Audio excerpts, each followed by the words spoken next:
Welcome to Inspirational Leadership. I'm your host, Kristen Harcourt, and I'm excited to be with you today with a solo episode of the podcast and a topic that I think a lot of HR leaders, people managers, executives will probably relate to, which is around how to be more effective when it comes to coaching your team and coaching your employees. And when you're coaching and when you're mentoring and when you're advising, and how to be more aware of using coaching skills in your day-to-day leadership. Because I believe, and the title of today's episode is Coaching Skills Every Leader Needs, but Most Don't Use. Because I think a lot of times as a leader, you maybe believe you're coaching, but you're actually doing more managing and mentoring and not necessarily wearing your coaching hat. Because I think when you're doing a lot of one-on-one discussions or when you're trying to support someone in some challenging situations, what can often happen is that you're giving advice, you're solving problems, you're telling people what they should do. But that is not coaching. And I'm not here to say that you should always be coaching because absolutely not. There are times where your team really requires guidance from you, and your role is to give them some specific ideas, specific advice, specific direction on how to handle a situation. But if you're in other situations where you have an opportunity to bring in more coaching, when you're doing coaching, you're really wanting to slow things down. You're asking the right questions, and you're actually helping people to come to their own insights and solutions. So, the feedback I sometimes get from leaders is it can feel like coaching takes more time. And I'm sure you've heard me say this on the podcast before. Sometimes you need to slow down to speed up. Because what you're doing is in those situations where it makes sense and you're bringing in more of the coaching, you're helping that individual to tap into their own resources. You're helping them to build the skills to be able to solve things, to be able to come to solutions, to be able to think through the best way they want to handle a particular situation by guiding them. And yeah, it can feel like in your day to day as a leader, when you're being pulled in so many directions, very demanding environment, that you just want to be able to tell them what to do. And again, when there's something that you're moving fast, there's a deadline, or they're actually requiring you to do that, then it makes sense. But there's other times where your role really is to help to develop and grow that individual so that they can get more competent and feel more comfortable making decisions and tuning into their own voice, listening to their own intuition, getting more curious around their own situation in order to be able to make more effective decisions and decide what truly feels right for them. So, I think this is going to be an exciting episode that will be very relevant for everyone. We're going to talk about some simple tactical shifts you can make right away, whether this is about your team, whether it's the entire organization. And the beautiful thing around this is you don't have to go and become a certified coach in order to be able to do this. Every single person can be coaching in the day to day. The other thing I think you'll appreciate is as we're talking through many of these areas of coaching within an organization, you might be able to see how you could apply some of these skills outside of work as well when it comes to other relationships, whether that's kids, whether that's family members, whether that's significant others, because sometimes they're not actually looking for you to give them advice and do any fixing. And through you asking powerful questions, you could help them get to some really powerful insights that could be super helpful as a significant other as well. So, what coaching is versus what coaching is not. So, when you're really wearing your coaching hat, you are not fixing, you are not advising, you are not mentoring. So sometimes people ask questions around what is the difference between mentoring, coaching, and advising? And advising, maybe consulting. When you're in your advising and consulting, when you're wearing that hat, you really are the person who is the expert. And through your expertise, you are telling people this is how we should handle this particular situation. So you're using your experience, your wisdom, your education, your expertise in order to be able to tell somebody how they should handle a particular situation. This might be an individual one-on-one, this could be a group, a team, this could be organizationally wide. So when you're advising and consulting, you're really giving people the answers. When you're mentoring, there might be some times where you're asking some questions, but mentoring is more about you bringing your experience, what you've done on your journey through your career trajectory, especially if someone might be in the same area of the business, or maybe they're two steps down, you're in a more senior role and you've been there before. So mentoring really helps that individual by you giving them insight around what worked for you, what didn't work for you, some tips around ways you've been able to navigate perhaps difficult situations in that particular role. So there tends to be more advising, and sometimes you might be still asking some questions, but it's definitely more in the mentoring hat. You are really spending a lot of time sharing your experience and paying that forward. And then when we get into the coaching hat, coaching is really about you asking questions coming from a place of curiosity, powerful questions, I'd say, because not all questions are created equally. So, questions that are going to give that person an opportunity to self reflect and give them an opportunity to feel empowered and have ownership around how they want to move forward with a particular situation. So the mindset in coaching is very much a mindset of curiosity as opposed to a mindset of control. You are not attached to outcome. You are not wanting them to get to a certain place. You're wanting to give them agency by asking questions for them to get to their own insight and best strategy that they want to take forward. So differences between coaching and what's not coaching. And then when we start to look at some of the really important skills when it comes to coaching, some of those powerful questions might look like, what is the real challenge here for you? What options do you see? So you're asking them, to give an example, somebody might come to you talking about an issue they're having with another team that they're maybe working on in a project. And instead of you going right into fix it mode, where you might say, okay, well, I would suggest in this situation you do X, Y, Z. So if we go back to the mentoring hat or the consulting hat, in the mentoring hat, you might say, in previous situations, when this came up for me, this is how I handled it. This is what I suggest would be your best course of action. If you're getting into more the advising and consulting, I believe you should do this. Here's what I would say next steps look like. You can see how it's so much more powerful when you start to say, okay, so what options do you see? Right? They have this challenging situation when they're working with this other person on a team. And now you're asking them to tap into their internal resources. Okay, so there's, several different pathways that they can take. What does that person think some of those pathways are? So you can see how they're now coming up with ways and starting to develop their resiliency around a challenging situation and what kind of tools they have in their toolkit and how they might want to approach it. So it really promotes reflection.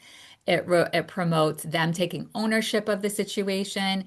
It gets them getting into problem solving mode and coming up with potential solutions, right? Even when we start to say with that first question I gave you, what's the real challenge here for you?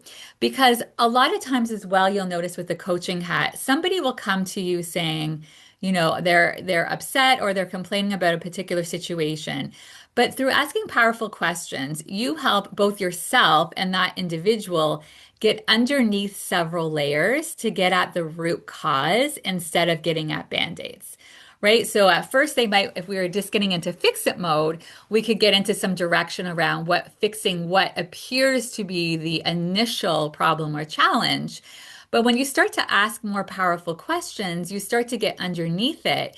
And then you might start to realize, oh, this isn't a one-off situation. This is a pattern that this person has in this individual.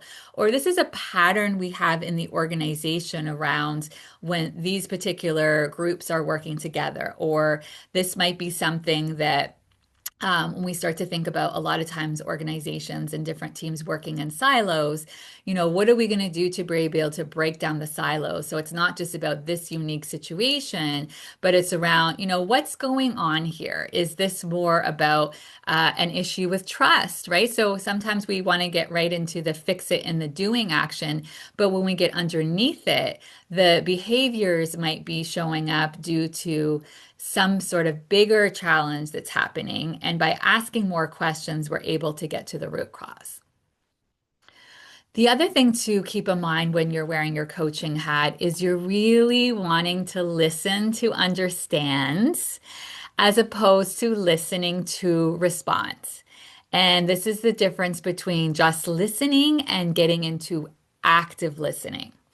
And we all, every single person listening to this podcast episode, myself included, have times where we are not actually active listening. We are just wanting them to quickly finish saying what they're going to say, what they have to say, so that we can get to the response that we've already formulated in our head, anyways, around how we want to handle this particular situation, right? We've all been here. We're just wanting them to move quickly. If anything, we're feeling impatient because we want them to just finish because we already have exactly what we want to say next. And that is not coaching, right? So when you're in a coaching situation with an individual, you are really, really staying, you're really, really staying present. You are listening deeply. And you are not in your head formulating answers because you're letting that person formulate and figure out and talk out loud, sometimes even a little bit of venting, but they're moving through their process. And you're really holding the space and letting them talk out loud, think out loud, right? Sometimes you're just that sounding board, right? So, and I just really want to acknowledge this is a lot, much, much harder than we might realize, right? Because first of all, in workplaces where things are moving so quickly and it's all about efficiency, you just want to move quickly. And so to be slowing down and not getting into answering things and being able to go in with your own response, but really, really, really holding space for someone. First of all, it's such a beautiful gift to give to that other person. Secondly, you just never know where those questions are going to come from you, where you're going to go if you're really actively listening to understand. Because you're not in your mind with all of these pre-formulated questions preemptively, but you're really letting the conversation emerge and then sometimes intuitively and from that place of presence and connecting with that human in front of you, questions emerge, powerful questions or next steps, or you're responding now to where they've just gone in that conversation. So it's really about, sometimes it's even about having silence. I remember when I first started as a coach, that felt so uncomfortable for me, where I would sometimes ask a question and that person had to really sit with that question. And there'd be times where it was 5 seconds, 10 seconds, 15 seconds. And I just wanted to jump in and talk because that space of nothing, of silence, felt super uncomfortable. That's not about them. That's about you. And that's your work to recognize, why does it feel uncomfortable for you to be in silence, right? Because you want to fill it because it's like, I don't know where this is going to go. And this feels uncomfortable for me. And yet, as I kept on doing that more and more in coaching and really stayed in that silence, sometimes it would be at that last 20, 25, 30 seconds that all of a sudden that person would have a big breakthrough or a massive insight would come through for them because I just held the space, allowed the silence, didn't try to fill it, and allowed them to be in their moment, allowed them to process and be able to have those real, true answers emerge for them. So, really trying to slow it down, have reflective listening. So, that doesn't mean that you're not talking. You can also be using things like articulate what you're hearing. So, reflective listening might be as they're sharing something, you might say, so, what I'm hearing you say is, And this is always really effective because as someone is sharing and you're articulating what you're hearing, sometimes it helps them to get even more clarity, hearing you reflect back what they're saying. But sometimes through you reflecting what you're hearing, they might say, actually, no, it's not quite that. It's more this. So, through that attentive listening and reflecting back what you're hearing, you can really help that person to get even more insight. And this, of course, really creates psychological safety and builds trust at a much deeper level. And this is one of those ones I would recommend that you start to work on doing this in all areas of your life, not just at work. I talk to many, many, many people, men and women, but I'm going to say I hear a little bit more from the women around sometimes they just want their significant other to be able to listen and not give them solutions and not try to fix because they're not actually looking for the situation to be fixed. They're just looking for someone to hold space as that individual, as they express just how they're feeling and what's going on with them. One of the recommendations I make for clients, whether this is within the workplace or this is at home, you can even ask them, what hat do you want me to wear right now? Are you interested in having me come to some solutions? Do you want me to offer some insights around how I would handle this situation? Or are you just interested in me wearing my listening hat? Like you just want me to be here to listen, to support you, but you're not looking for any answers or solutions. That can be really, really, really effective for building trust and connection because a lot of times we don't actually want the other person to do anything to fix or change the situation. But what a gift to have somebody just witnessing and listening and being fully present in hearing as we're expressing ourselves and sharing what might be a more challenging moment. And the other thing that I think is really important is as you are more present in these conversations in a coaching situation, a coaching one-on-one, you can really help people to see possibilities. So by asking them things like, what's another way you could approach this? Right? So a lot of times we can see where people are in tunnel vision, right? They are really in their way. Their perspective could be very closed. And so when you start asking these coaching questions and say, what's another way you could approach this? It starts to get them under out of that tunnel vision and starts to expand the possibilities. It starts to expand their way of seeing things and their perspective. So instead of them zooming in so tightly, you can also help them to zoom out and be able to look at things a little bit differently. So I think it's really important in a coaching situation where you see someone, especially when they're appearing to be very stuck and very married to a certain way of doing things. Like when you start to notice there's a lack of flexibility, very stuck.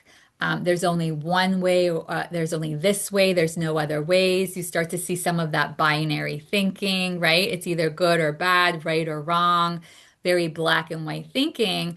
Well, of course, so many times it's very nuanced. There's a lot of grays, and you can help them to see more of those grays by getting them to expand their thinking, by getting them to, and this is so beautiful too, because as you get them to expand their thinking, this can really promote innovation, right? This can promote creativity, different ways of seeing things, a much more expanded view. So that's a huge part of coaching as well. And also encouraging reflection and action. So when you're in more coaching mode with an individual, you're wanting to ask them questions like, what's one step you'll take before our next check-in? So if you're doing a more formalized check-in, you're doing a one-on-one, talking through some different things that that individual is working on, perhaps an agenda. And then at the end, you're asking them what specific action they're going to be taking so that you create some accountability around that. But it doesn't have to be just in a formalized one-on-one situation. Like anytime when you're in more of that coaching mode, the goal is I like to talk about, especially when I'm working with a lot of leaders in a coaching session. Within a coaching session, they're deepening the learning, right? They're deepening the learning and understanding more about themselves, their idiosyncrasies, their strengths, their gaps, their blind spots, how they're approaching things, how they're seeing their world. So a lot of that's happening within the session, but then outside of the session, we want to forward the action. Because if within the coaching they're just learning a whole bunch about themselves, great that they're deepening that learning and increasing their self-awareness. But now we want to put that into action. We want to bring that forward so that we want to make sure they're now taking action outside of that conversation. And by building in those steps, then they have some clear direction. Okay, here's the next step I'm taking. And by the way, it doesn't have to be you telling them this is the next step, right? What's one step you'll take before we check in? That doesn't mean you directing them with the step. That can be you co-creating. Sometimes the two of you talk through and come to an agreement. When I'm coaching leaders, a lot of times I might invite in a next step, and then they might say, yeah, I think I like where we're going, but I think it's going to look more like this. So it can definitely be very co-created, but making sure that there is a specific next step that they're taking is how they're putting this into action. And this is where the behavior change happens, right? So when we think about coaching, this is all in design of their growth and development and helping them to evolve. And so through these powerful questions, through this active listening, through you showing possibilities, through you being able to help them think about what they're going to do outside of this conversation, you're closing the gap to where they are and where they want to be.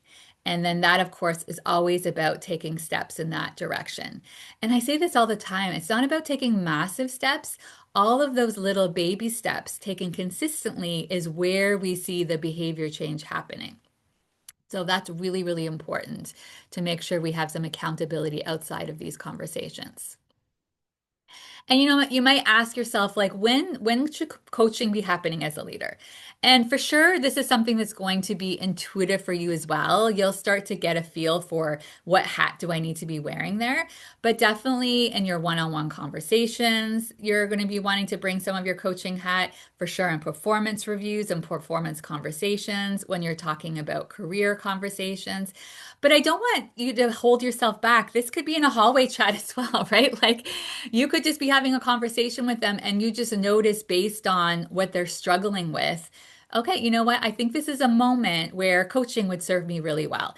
And then other times you realize, nope, this is a moment where they just need some clear direction and they're looking for me to show up in that way. Because I have to tell you, there are some times where coaching hat is not what's needed. And it's super frustrating if someone's coming to you with problems and it's not something where it's not a coaching situation. Like they're dealing with something and they need you as their manager to step in and to be able to to be able to tell you exactly how they should handle this. So again, I want to acknowledge that this is nuanced, and the more you practice and the more you play with it, the clearer it will be.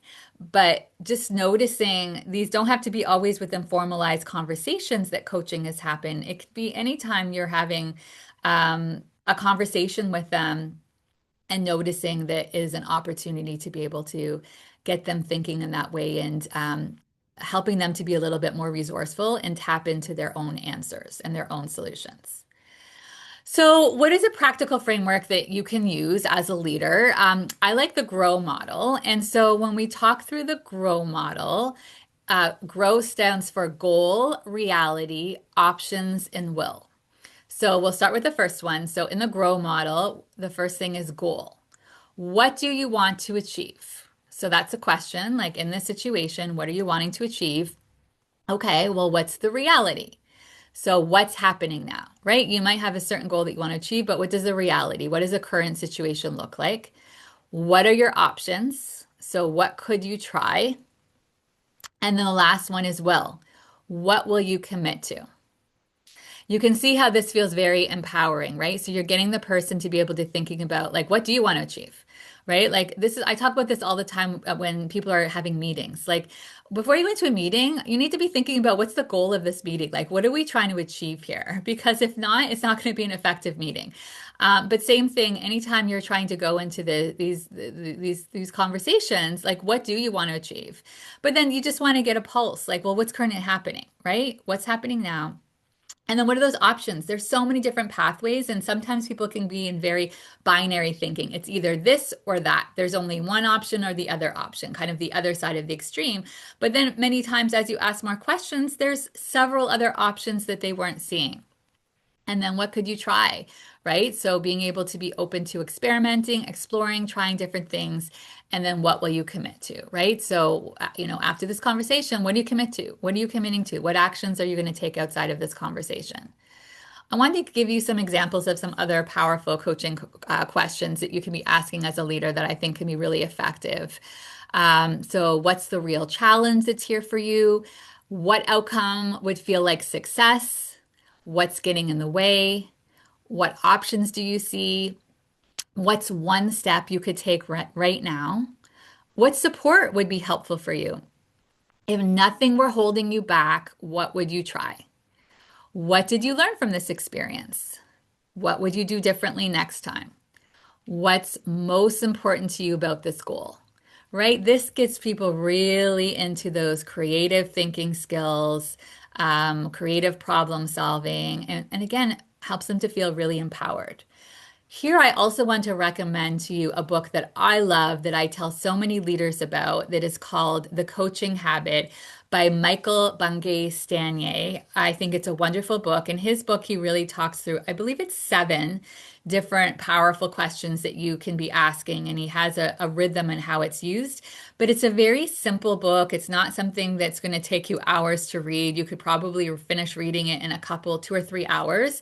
And it's very actionable. It's something you could be just holding around at your desk, have easy access to, just as a reminder around some of the questions you might be asking when you might be catching yourself getting more into mentor in it or advisor role to get you building that muscle of asking more open-ended questions to help that individual feel more empowered. So, as you can see, coaching doesn't have to feel complicated. It's really about curiosity, listening, asking powerful questions to help your team grow. So, my invitation for you is the next time you have a one-on-one, I challenge you to resist the urge to give the answer and instead pause, ask 2 open questions first, and notice what shifts in the conversation. These small coaching moments are where real leadership really happens because they build trust, empower your people, and really create a culture of ownership.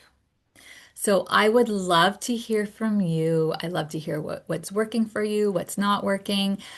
Please don't hesitate to reach out on LinkedIn. If this episode resonated with you, please share this with others. I think there's a lot of leaders that don't wake up in the morning and think to themselves, I'm going to be a jerk today, or I'm going to be an ineffective leader today, right? They're doing the best they can with what they have. But I really find episodes like this is great to help people have some tools and different ways of approaching it because, again, I think coaching can be super, super effective. But a lot of people get into those people management positions without having training, without having someone pull them aside and even tell them, like, this is what this is what it looks like to really show up in a coaching capacity as a people manager. So please share this with other leaders. And as always, if you have any recommendations on other episodes you'd like to see in the future, please let me know. Share on LinkedIn, send me a direct message. And if you're interested in learning more about the ways that I support leaders with one-on-one coaching, leadership training, and keynote speaking, please don't hesitate to get in touch. Website is kristenharcourt.com. And as always, wherever you're tuning into from around the world, good morning, good afternoon, good evening, sending tons of love. Bye-bye.